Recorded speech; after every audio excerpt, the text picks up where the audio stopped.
From this point on, a possibility of spoilers exists. I'm going to try to avoid them or avoid specific spoilers, but it could happen, so just you've been warned. But episode 2, whew, the show is really good. It's really fun. It's maintaining that.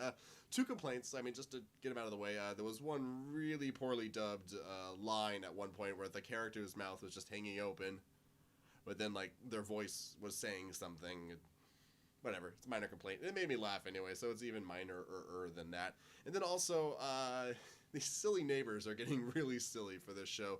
First we had silly stoner neighbor, now we have silly, possibly incestuous sibling neighbors.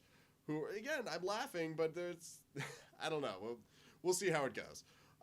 Very minor complaints, because this show it's strong. It's built. This episode 2, built very nicely off episode 1, continued the general story, paid off some subplots, expanded on others, and basically the plot for this one is Jessica is attempting to find evidence needed in order to get a woman off of murder charges, and everything kind of revolves around that, as she's also attempting to track down the mind-controlling dude, and oh my god, this villain...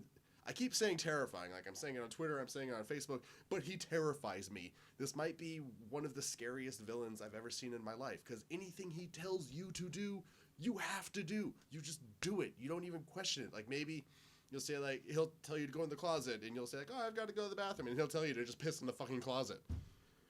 Gah. I know that's doesn't seem that scary, but when you see the complacent nature of people as they're fulfilling his wishes and what they do to him and the things that he asks them to do, the being in the closet thing is very minor compared to some of the other things he's asking people to do, and they just fucking do it.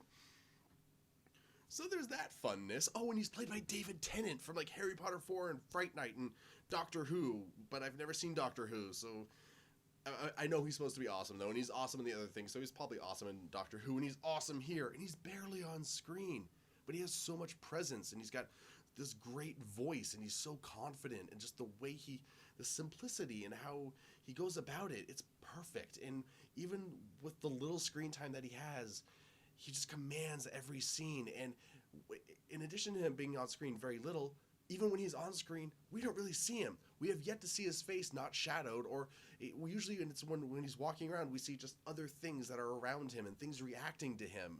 And there's this great shot as he's cleaning a knife, and we just see the knife blade and the thing he's cleaning the knife with, and that's it.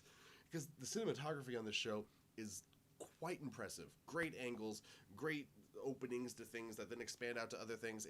It's really awesome. It's some really good music.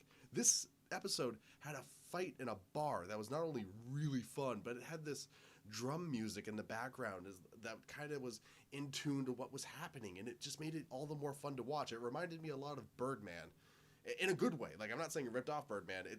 Birdman's music was amazing. The music for this scene was amazing.